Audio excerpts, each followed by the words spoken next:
Hello students, today we are going to discuss our next topic that is Archimedes principle.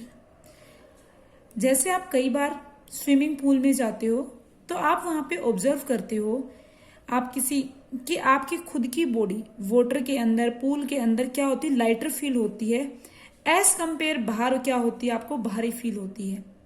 या आप किसी heavy stone को लो और बाहर उसको उठाओ तो वह हैवी फील होगा और पूल के अंदर वही स्टोन काफी लाइटर फील होगा। अनदर आपने नोटिस किया है कि अगर मेरे पास कोई स्टील का कॉइन है, अगर मैं उसको वाटर के अंदर डालती हूं ए बकेट ऑफ वाटर के अंदर, तो क्या हो जाता है, उसमें डूब जाता है। बट आपका स्टील का ही बना हुआ जहाज वाटर के अंदर आराम से क्या करता है, फ्लोट करता है। तो ये सब चीजें किस चीज पे बेस्ड है, किस जहाज या शिप आप कह लो, वो क्या कर रहा है, फ्लोट्स कर रहा है, जबकि आपका जो कॉइन है वो क्या हो जाता है, उसके अंदर डूब जाता है। This all are based on Archimedes principle.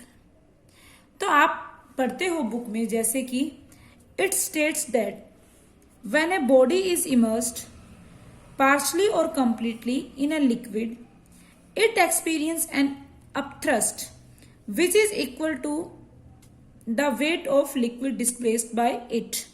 तो हमें डेफिनेशन पढ़ के कुछ चीजें समझ में आती हैं, कुछ नहीं आती। हम इसकी डिटेल स्टडी करेंगे ताकि हमें ये कंप्लीटली समझ में आ सके। तो डिटेल स्टडी करने के लिए हम इसको 2 पार्ट्स में डिवाइड कर देंगे। इस डेफिनेशन को अगर मैं डिवाइड करूं, पहला पार्ट होगा Archimedes principle states that when a body is immersed, partially आप मान लो काट दिया, immersed completely in a liquid, it experience an upthrust। यहां तक मैंने क्या मान लिया बेटा, आपका फर्स्ट पार्ट, कि किसी भी बॉडी को जब वाटर में कंप्लीटली इमर्स्ड करते हैं वो एक्सपीरियंस करती है अपथ्रस्ट। अपथ्रस्ट मीन्स आप कह सकते हो कि वो क्या एक्सपीरियंस करती है, एक अपवर्ड फोर्स। तो जो अपवर्ड फोर्स, आप एक एग्जांपल के थ्रू हम समझते हैं कि अगर मैं एक बकेट ऑफ वाटर ले लूं या बीकर ऑफ वाटर, आप इसको करके भी देख सकते हो बेटा इस एग्जांपल को, ताकि आपको ये प्रिंसिपल अच्छी तरह समझ में आए। अगर मैं एक बीकर ऑफ वाटर ले लूं और एक प्लास्टिक सिंपल बोल ले लूं और उस बोल को अगर मैं पानी के अंदर डिप करना चाहूंगी तो मैं क्या करूंगी, ऊपर से कोई फोर्स अप्लाई करूंगी या बोल थोड़ी आपकी भारी होनी चाहिए ताकि इसके अंदर थोड़ी बहुत डिप हो सके। तो आप देखोगे कि मेरे को क्या है, नीचे से एक फोर्स लग रहा है ड्यू टू दिस लिक्विड। ये लिक्विड क्या कर रहा है, अपवर्ड डायरेक्शन में एक फोर्स लगा रहा है which is known as upthrust या बुओयंट फोर्स, और we know called upward force. जिस अपवर्ड फोर्स की वजह से ये बॉल फिर से कहां आ जाएगी बेटा, ऊपर आ जाएगी। ओके तो अब ये क्या चीज कह रहा है, इट एक्सपीरियंस एन अपथ्रस्ट। तो बेटा हमें क्या देखते हैं, अगर इस बॉल को हम देखते हैं, हमने ये चीज कह तो दी कि हम किसी चीज को वाटर के अंदर देखते हैं तो वो लाइटर क्या होती है, फील होती है। तो हम क्या निकालते हैं, लॉस इन वेट।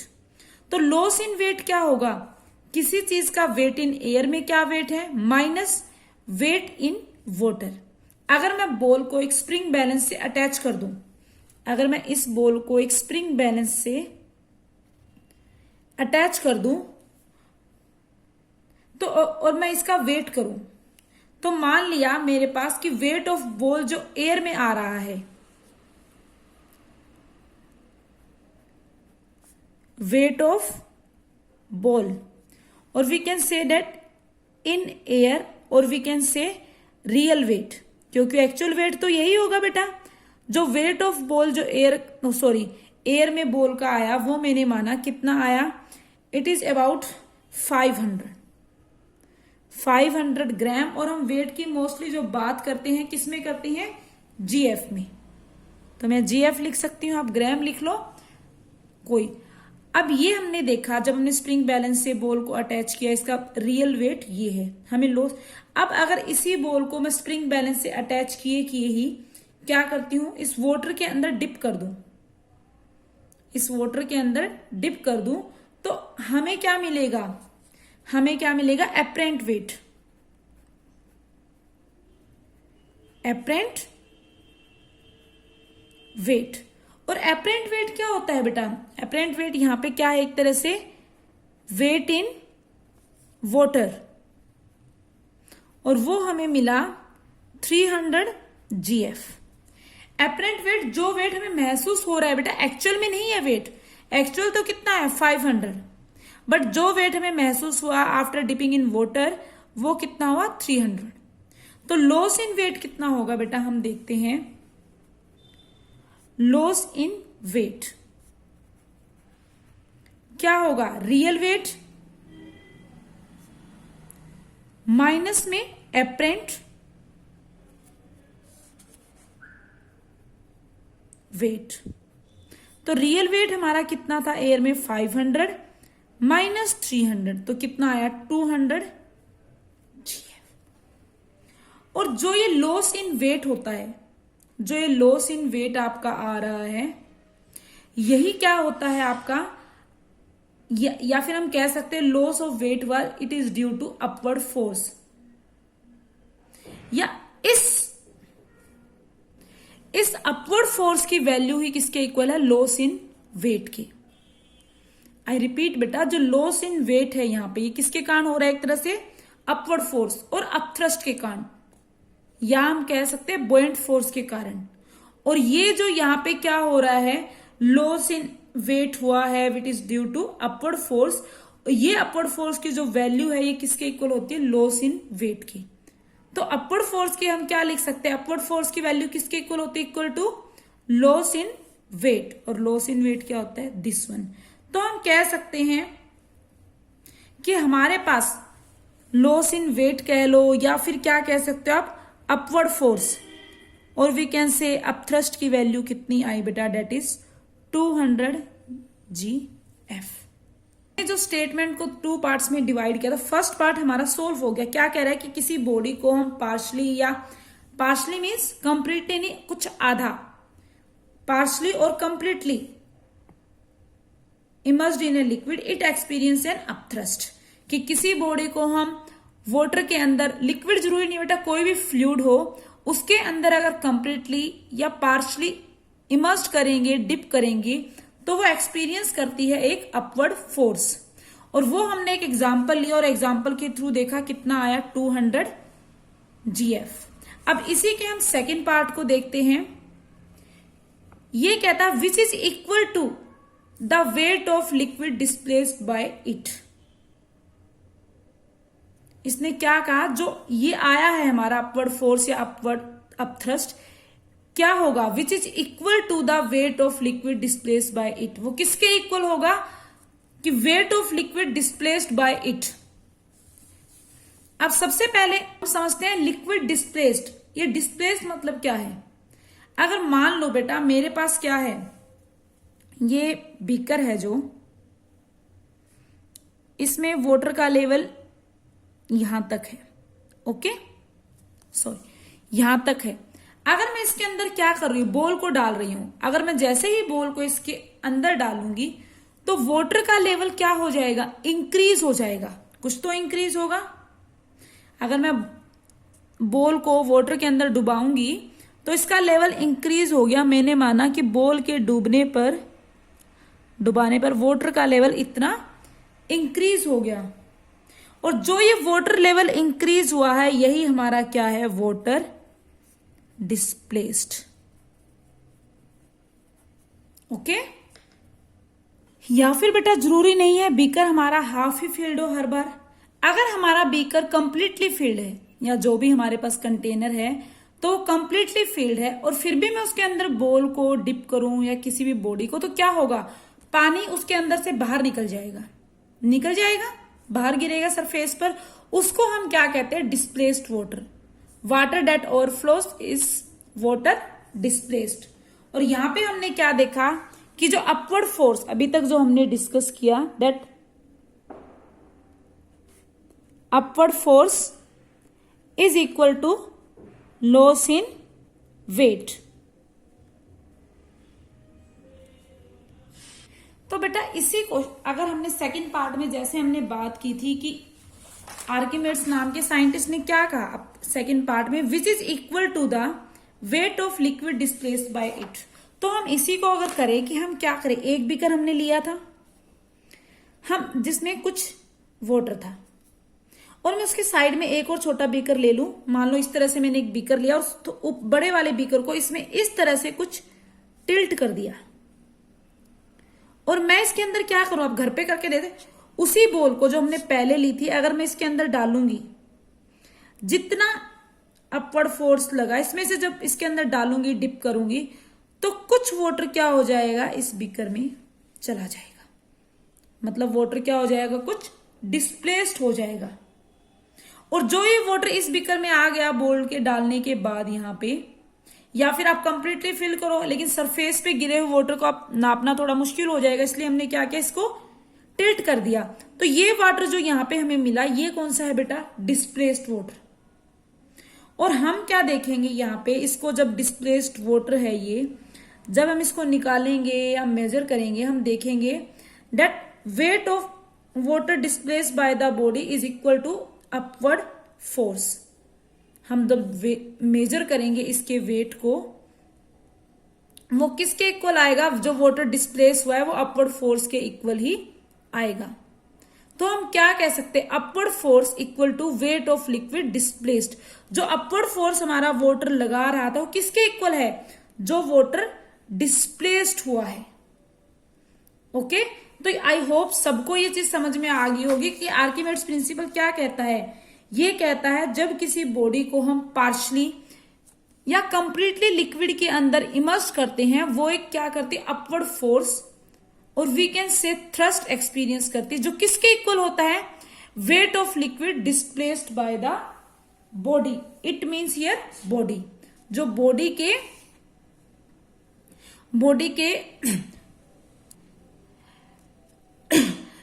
बॉडी ने जो वेट ऑफ लिक्विड डिस्प्लेस किया है। ओके, कि अगर मैं क्या करूंगी, अगर कोई भी मेरे पास मान लो बॉडी है, अगर मैं बकेट में और मैंने इसके अंदर कोई हैवी चीज डाली है, जो वाटर डिस्प्लेस्ड होगा, वो क्या होगा, वो किसके इक्वल होगा, अपवर्ड फोर्स के। जो भी वेट ऑफ लिक्विड डिस्प्लेस्ड हुआ है इसके अंदर से किसी बॉडी के डालने पे, तो वो किसके इक्वल होता है बेटा, अपवर्ड फोर्स के। अब इसको हम वॉल्यूम की टर्म्स में अगर लिखना चाहें, okay, if we want to write it in terms of volume of liquid displaced, क्योंकि अभी तक हमने जो बात की किसकी के, वेट ऑफ लिक्विड डिस्प्लेस्ड। तो हम क्या देख रहे हैं बेटा कि अपवर्ड फोर्स है, जो दैट अपवर्ड फोर्स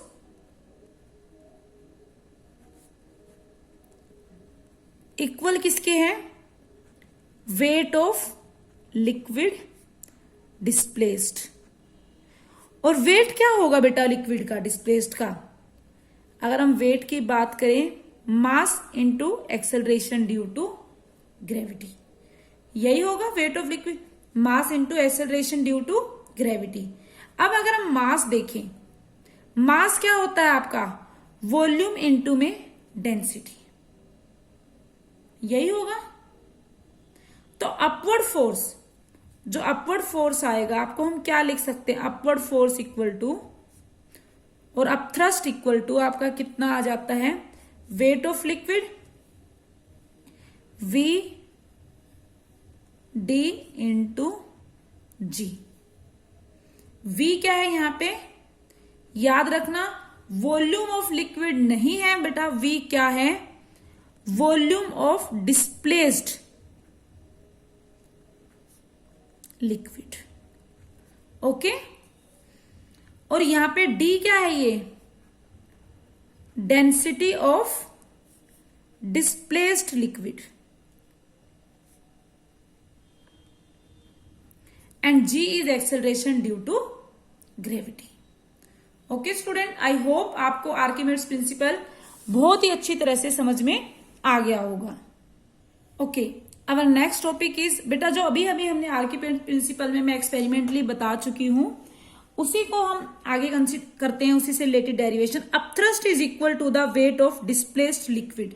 जो अपथ्रस्ट है आपका, वो किसके इक्वल है, वेट ऑफ डिस्प्लेस्ड लिक्विड, जो लिक्विड डिस्प्लेस्ड हुआ है। अगर हम किसी बॉडी को इमर्स कर रहे हैं लिक्विड में, तो जो अपथ्रस्ट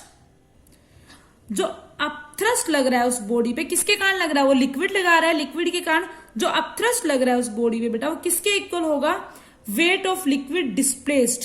जितना लिक्विड डिस्प्लेस्ड हुआ है जब बॉडी उस वाटर के अंदर क्या हुई है? डिप हुई है, या कह दो आप सबमर्ज्ड हुई है।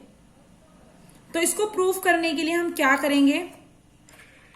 हम लेते हैं कोई भी एक कंटेनर, और जिसके अंदर हमने क्या एक लिक्विड फिल किया हुआ है, और जिसकी डेंसिटी क्या है? रो। और हमने एज्यूम किया, और वी कैन से ले सकते हैं, हमने कंसीडर किया एक cylindrical body that is PQRS, जिसका क्रॉस सेक्शनल एरिया है A। क्रॉस सेक्शनल एरिया क्या है? Capital A। तो इसके अंदर हमने डिप करी, तो अपर फेस हमने बॉडी की माना कि H1 हाइट पे है। कहां से? फ्री सरफेस ऑफ लिक्विड से। फ्री सरफेस ऑफ लिक्विड से अपर जो फेस है इसका PQ बॉडी का, वो कितनी हाइट पे है? H1। और फ्री सरफेस ऑफ लिक्विड से जो लोअर फेस है बॉडी का SR, वो किस हाइट पे है? H2। हमें क्या देखना है कि जो अपथ्रस्ट है is equal to weight of displaced liquid. तो एट डेप्थ H1, अगर मैं H1 की डेप्थ की बात करूं तो प्रेशर ऑन सरफेस PQ, इस सरफेस पे कितना प्रेशर होगा? हमने पढ़ा हुआ है कि किसी सरफेस पे किसी डेप्थ पे है तो कितना प्रेशर अप्लाई होता है? Rho G H. तो यहां पे क्या है? Height H1, G is acceleration, और डेंसिटी हमने कितनी ली है? रो। तो प्रेशर P1 कितना आ जाएगा बेटा इस सरफेस पे? H1 रो जी। अब यहां पे प्रेशर है तो डाउनवर्ड क्या होगा? कुछ ना कुछ थ्रस्ट भी लग रहा है, और कैन से फोर्स। तो डाउनवर्ड थ्रस्ट जो होगा इस अपर सरफेस PQ पे क्या हो जाएगा? थ्रस्ट एक तरह से प्रेशर क्या होता है? थ्रस्ट अपॉन में एरिया। तो थ्रस्ट क्या होगा? Pressure into area. और वी कैन से थ्रस्ट क्या होता है? एक तरह से परपेंडिकुलर फोर्स ही होता है। तो मैं क्या लिख सकती हूँ? परपेंडिकुलर फोर्स या डाउनवर्ड फोर्स जो हो रहा है यहाँ पे, downward thrust on surface PQ, क्या होगा बेटा? Pressure into area. और प्रेशर की वैल्यू क्या है? ये H1 रो जी। और क्रॉस सेक्शनल एरिया हमने कितना लिया इसका? A into A। अभी अगर हम बात करें इस डेप्थ की, H2 की, तो इस डेप्थ पर, H2 डेप्थ पर, इस लोअर फेस पर SR पर RS पर कितना प्रेशर होगा? तो क्या होगा? रो जी एच होता है। रो जी एच कितना है? Height H2। यह आ गया। तो जो अपवर्ड थ्रस्ट लगेगा यहां से, जो thrust, upward thrust on surface RS, कितना थ्रस्ट होगा बेटा यहाँ पे? या फोर्स होगा कितना होगा? Pressure into area. Pressure this, और एरिया क्या है? Area of pressure A। अभी हम अगर हॉरिजेंटल की हमने देखा था जब पिछले वीडियो में कि अपथ्रस्ट के रीजन में कि इसमें क्या है? वेरियस हॉरिजेंटल थ्रस्ट भी लग रहे हैं बहुत सारे, बट वो क्या है? आपने पढ़ा है कि कोई प्रेशर की अगर हम हॉरिजेंटल लेवल पे प्रेशर क्या होता है? सेम होता है। तो प्रेशर सेम है, वो एक दूसरे को क्या कर देंगे? बैलेंस कर देंगे, वर्टिकल कह दो कैंसिल आउट कर देंगे एक दूसरे को, इफेक्ट को। तो इसलिए हमें वर्टिकल साइड पे कोई प्रेशर नहीं मिल रहा, हमें सिर्फ कहां मिल रहा है? Upward and downward. तो हमने एक ये देखा डाउनवर्ड थ्रस्ट, और ये देखा हमने अपवर्ड थ्रस्ट। अगर हम देखें अपवर्ड थ्रस्ट की और डाउनवर्ड थ्रस्ट की बात बेटा, तो यहां पे क्या है? कौन सा फोर्स ज्यादा होगा? F2 या F1? अब आप देखो यहां पे बाकी वैल्यूज तो सेम है, रो जी ए। ये आपको देखने से ही पता लग रहा है, जिसकी हाइट ज्यादा है, डेप्थ ज्यादा है, वही क्या होगा? आपका फोर्स ज्यादा होगा। और किसकी डेप्थ ज्यादा है? H2 की एज कंपेयर टू H1। हम क्या कह सकते हैं कि H2 is greater than H1, so F2 is greater than F1। कि F2 क्या है? Force, upward thrust is greater than downward thrust. तो जो रिजल्टेंट थ्रस्ट होगा, इसलिए हमें क्या मिलेगा बेटा? अपवर्ड डायरेक्शन में, क्योंकि क्या है? F2 is greater than F1, तो हमें रिजल्टेंट क्या मिलेगा? अपवर्ड डायरेक्शन में। तो resultant upward thrust on the body क्या होगा? F2 bigger minus lower. Resultant बुएंट force कह दो, बी से इसलिए डोनेट किया आपकी बुक में क्योंकि हम इसको क्या नाम दे सकते हैं, बुएंट फोर्स। तो F2 माइनस F1, तो F2 की वैल्यू बेटा हमने सब्स्टिट्यूट की, F1 की वैल्यू हमने सब्स्टिट्यूट की, तो हम यहां से क्या कॉमन ले सकते हैं, ए एंड रो जी इकट्ठा ले लो, तो ब्रैकेट में क्या आ गया, H2 माइनस H1। अब बेटा अगर हम किसी की बात कर रहे हैं किसी भी चीज की, तो वॉल्यूम क्या होता है, length into breadth into height, और लेंथ इंटू ब्रेथ को हम क्या लिख सकते हैं, एरिया इंटू हाइट। तो ये क्या है, एरिया, ये क्या है हमारी height, H2 minus H1, this one height. तो एरिया इंटू हाइट क्या होगा बेटा, volume of body which is submerged in the liquid, जो लिक्विड के अंदर क्या है, सबमर्ज्ड है। तो ये क्या हुई हमारी वॉल्यूम, तो इस पूरे को मैं क्या लिख सकती हूं यहां तक, वी रो जी। तो अपवर्ड थ्रस्ट है हमारा, या अपथ्रस्ट है, किसके इक्वल आया बेटा, अपवर्ड फोर्स वी रो जी। यहां पे वी क्या है, वॉल्यूम ऑफ सॉलिड इमर्ज्ड, जो उस सॉलिड का वॉल्यूम जो इस लिक्विड के अंदर इमर्ज्ड है, rho density of liquid, and G is acceleration due to gravity. तो बेटा हमें यहां से एक चीज देखने को मिल रही है कि जब भी हम किसी सॉलिड को लिक्विड के अंदर क्या करते हैं, इमर्ज करते हैं, डालते हैं, तो इक्वल क्वांटिटी ऑफ जितना वॉल्यूम उसके सबमर्ज्ड पार्ट का, जितना वॉल्यूम उसके सबमर्ज्ड पार्ट का होगा, उतना अमाउंट का लिक्विड वहां से क्या हो जाता है, डिस्प्लेस हो जाएगा। ओके, तो उतने अमाउंट का लिक्विड वहां पे क्या हो जाएगा, डिस्प्लेस हो जाएगा। इसी को जैसे बुक में आगे लिखा हुआ है, ये क्या है, वॉल्यूम ऑफ लिक्विड डिस्प्लेस्ड, एक तरह से यही है, या कह दो वॉल्यूम ऑफ सॉलिड इमर्ज्ड, दोनों इक्वल है। और ये क्या है, डेंसिटी ऑफ लिक्विड। तो वॉल्यूम इंटू डेंसिटी को हम क्या लिख सकते हैं, FB का अनदर फॉर्मूला हम बनाना चाहूं, क्या आ जाएगा बेटा, मास ऑफ लिक्विड डिस्प्लेस, ये दोनों किसके इक्वल हो जाते, वही बात, mass of liquid displaced into में एक्सेलरेशन ड्यू टू ग्रेविटी। और ये क्या बन जाता है, mass weight of liquid displaced bye, क्या हो जाएगा, wait of liquid displaced bye submerged part of the body. तो हम क्या कह सकते हैं, अपथ्रस्ट किसके इक्वल है, जो अपथ्रस्ट या अपवर्ड फोर्स लग रहा है बेटा, वो इक्वल है वेट ऑफ लिक्विड, जो क्या हुआ है, डिस्प्लेस्ड हुआ है by submerged part of the body. तो बेटा आप इस चीज को एक्सपेरिमेंटली भी देख सकते हो। मान लो मैंने कोई भी कंटेनर ले लिया जिसके अंदर क्या है, लिक्विड फिल्ड है। अब इसके अंदर लिक्विड फिल्ड है कंटेनर के अंदर किसी भी अमाउंट में, और आप एक क्या करो, मेटल का ब्लॉक ले लो कोई भी, इस तरह से मैंने कोई भी एक मेटल का ब्लॉक ले लिया है। तो इस मेटल के अगर ब्लॉक की मैं बात करूं, और इसको मैंने किसी स्प्रिंग से अटैच कर दिया है, तो जब मैंने इसको स्प्रिंग से अटैच किया, तो स्प्रिंग बैलेंस की हेल्प से मैं क्या कर सकती हूँ, इसका वेट कर सकती हूँ बेटा। तो जब मैंने मेटल बॉक्स को, या मेटल ब्लॉक कुछ भी कह लो, मेटल बॉक्स को जब मैंने हवा में किया तो मैंने इसकी रीडिंग मान लो इसमें आई 180 ग्राम्स। ओके, जब मैंने कहा किया मेटल बॉक्स का weight, in air with the help of spring balance.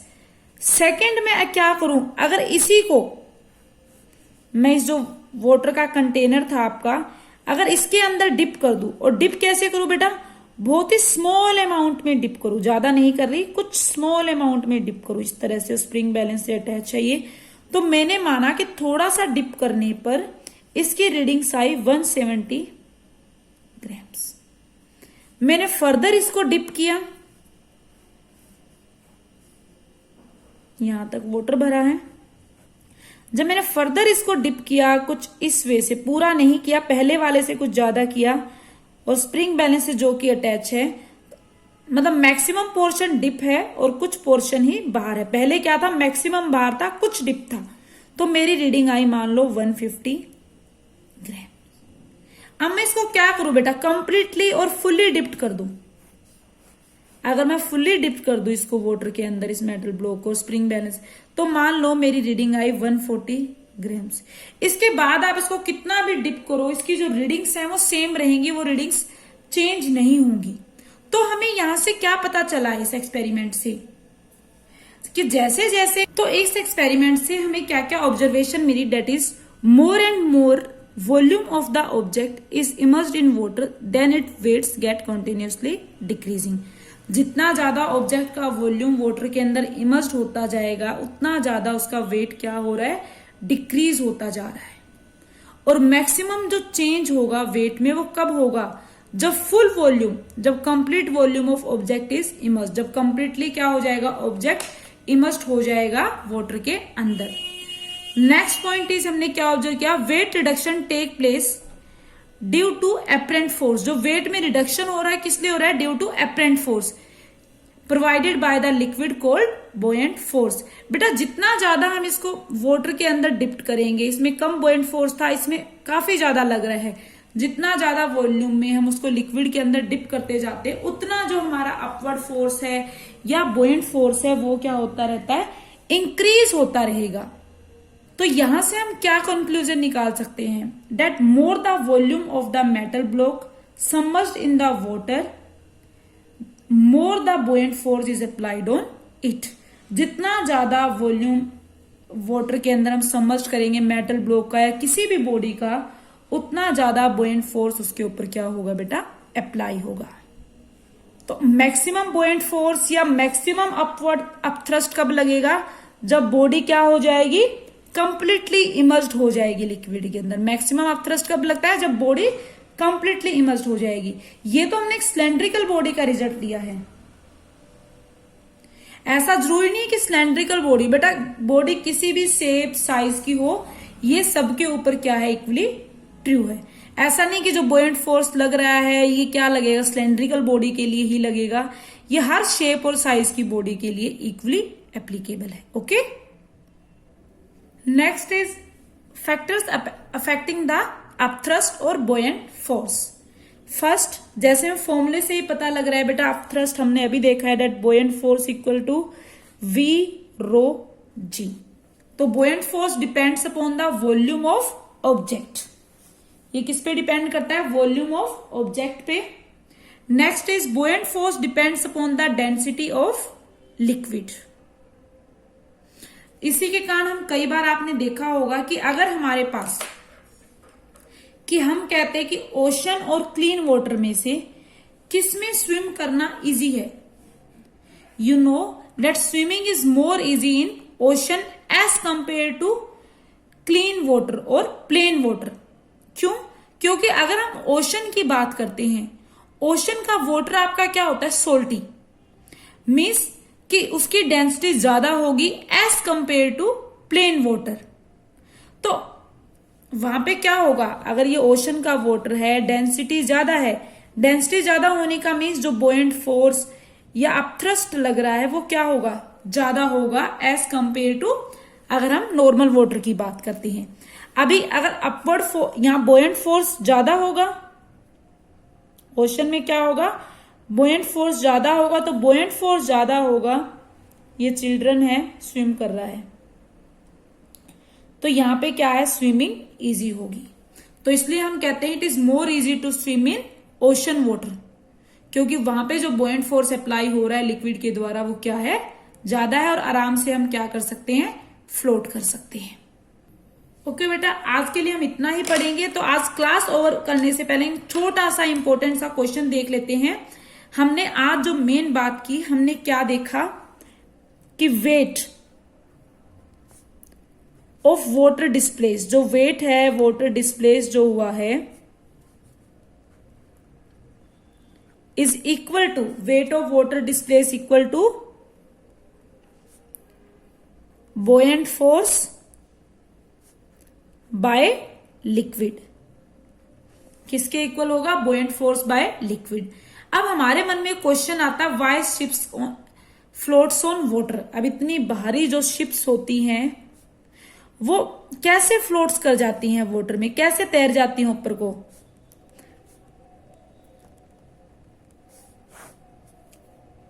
तो बेटा एक्चुअली होता क्या है, जो हमारी शिप है उसका जो स्ट्रक्चरल एरिया है, अगर स्ट्रक्चरल एरिया की हम बात करें, वो इतना ज्यादा है, बहुत ज्यादा होता है, जिसकी वजह से वो क्या करती है, ज्यादा पानी डिस्प्लेस करेगी।